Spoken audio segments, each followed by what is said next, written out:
Hi friends, welcome to my channel. So already ನಿಮಗೆ ಗೊತ್ತಾಗಿರುತ್ತೆ ಇವತ್ತು ಏನು ರೆಸಿಪಿ ತೋರಿಸ್ತಾ ಇದ್ದೀನಿ ಅಂತ, ಏನು ಸ್ಪೆಷಲ್ ಅಂತ ಕೂಡ ಗೊತ್ತಾಗಿರುತ್ತೆ. ಇವತ್ತು ಬರೀ 2 ಸ್ಪೂನ್ ಆಯಿಲ್ನಲ್ಲಿ ಕಬಾಬ್ ಹೇಗೆ ಮಾಡೋದು ಅಂತ ನೋಡ್ಕೊಳ್ಳೋಣ ಬನ್ನಿ. ಈಗ ಬಾಣಲಿಗೆ ಸ್ವಲ್ಪ ಎಣ್ಣೆ ಹಾಕಿದ್ದೀನಿ. ಎಣ್ಣೆ ಬಿಸಿ ಆದಮೇಲೆ ಚಿಕನ್ ಕೂಡ ಹಾಕೋತಾ ಇದ್ದೀನಿ. ಇದಕ್ಕೆ ಸ್ವಲ್ಪ ಒಂದು ಅರ್ಧ ಸ್ಪೂನಷ್ಟು ಅರಿಶಿನ ಪೌಡ್ರ್ ಹಾಕೊಳ್ಳೋಣ ಮತ್ತು ಒಂದು ಅರ್ಧ ಸ್ಪೂನಷ್ಟು ಜಿಂಜರ್ ಗಾರ್ಲಿಕ್ ಪೇಸ್ಟ್ ಹಾಕೊಳ್ಳೋಣ.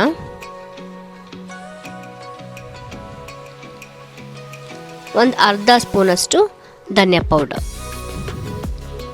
ಸೊ ಇದೆಲ್ಲ ಹಾಕೊಂಡ್ಮೇಲೆ ಒಂದ್ಸಲ ಚೆನ್ನಾಗಿ ಥರ ಮಿಕ್ಸ್ ಮಾಡ್ಕೊಳ್ಳೋಣ.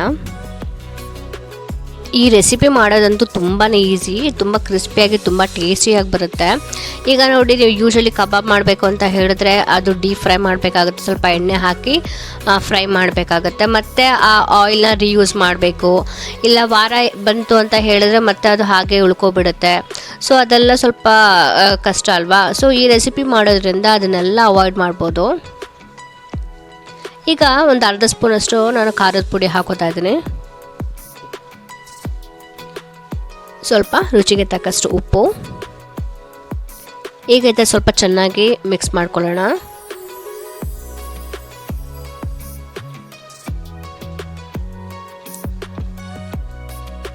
ಈಗ ಸ್ವಲ್ಪ ಇದಕ್ಕೆ ನೀರು ಹಾಕಿ ಚೆನ್ನಾಗಿ ಸ್ವಲ್ಪ ಚಿಕನ್ ಬೇಯಬೇಕು ಅಲ್ವಾ.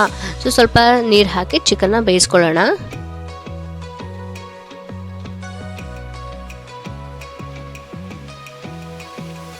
ಈಗ ಲಿಡ್ ಕ್ಲೋಸ್ ಮಾಡ್ತಾ ಇದ್ದೇನೆ. ಸೊ ಚಿಕನ್ ಸ್ವಲ್ಪ ಹೈ ಫ್ಲೇಮಲ್ಲಿಟ್ಟು ಚಿಕನ್ ಬೇಯಿಸ್ಕೊಳ್ಳೋಣ.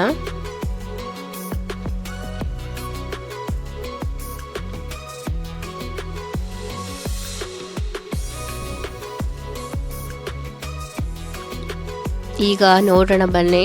ಸೊ ಚಿಕನ್ ಕೂಡ ಚೆನ್ನಾಗಿ ಬೆಂದಿದೆ. ಸೊ ನೋಡಿ, ನೀರೆಲ್ಲ ಡ್ರೈ ಆಗಿದೆ.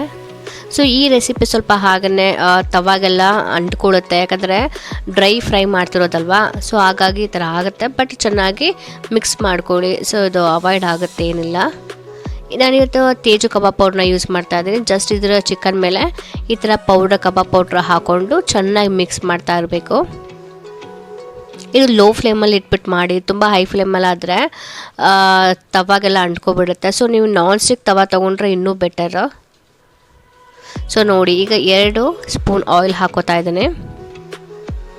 ಆಮೇಲೆ ಇನ್ನು ಸ್ವಲ್ಪ ಕಬಾಬ್ ಪೌಡ್ರು ಬೇಕು ಅಂತ ಹೇಳಿದ್ರೆ ಕಬಾಬ್ ಪೌಡ್ರು ಹಾಕಿ, ಸೊ ಎಲ್ಲ ಈ ಥರ ಒಂದೇ ಕಡೆ ಚಿಕನ್ನ ಇಟ್ಟು ಫ್ರೈ ಮಾಡ್ತಾ ಇರಬೇಕು. ಸೊ ಎಲ್ಲ ಚಿಕನ್ ಚೆನ್ನಾಗಿ ಫ್ರೈ ಆಗ್ತಾ ಇರುತ್ತೆ.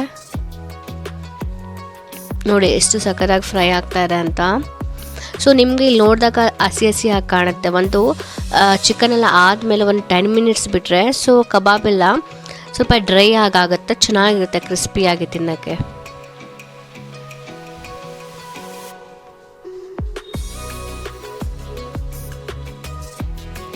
ಸೊ ನೋಡಿ, ನಮ್ಮ ದಿಢೀರನೆ ಇಲ್ಲಾಂದರೆ ಬೇಗ ಮಾಡುವಂಥ ಬರೀ 2 ಸ್ಪೂನ್ ಆಯಿಲಿಂದ ಮಾಡಿರೋಂಥ ಕಬಾಬ್ ಸಕ್ಕತ್ತಾಗಿರುತ್ತೆ. ಟೇಸ್ಟ್ ಮಾತ್ರ ಒಂದ್ಸಲ ಟ್ರೈ ಮಾಡಿ ನೋಡಿ, ಮತ್ತು ನನಗೆ ಕಮೆಂಟ್ ಮಾಡಿ ಹೇಳಿ ಹೇಗಾಗಿತ್ತು ಅಂತ. ಮತ್ತು ಇನ್ನೂ ನನ್ನ ಚಾನಲ್ನ ಯಾರು ಸಬ್ಸ್ಕ್ರೈಬ್ ಮಾಡಿಲ್ವೋ ಸಬ್ಸ್ಕ್ರೈಬ್ ಮಾಡ್ಕೊಳ್ಳಿ, ಮತ್ತು ಲೈಕ್ ಮಾಡಿ, ಕಮೆಂಟ್ ಮಾಡಿ, ಶೇರ್ ಮಾಡಿ.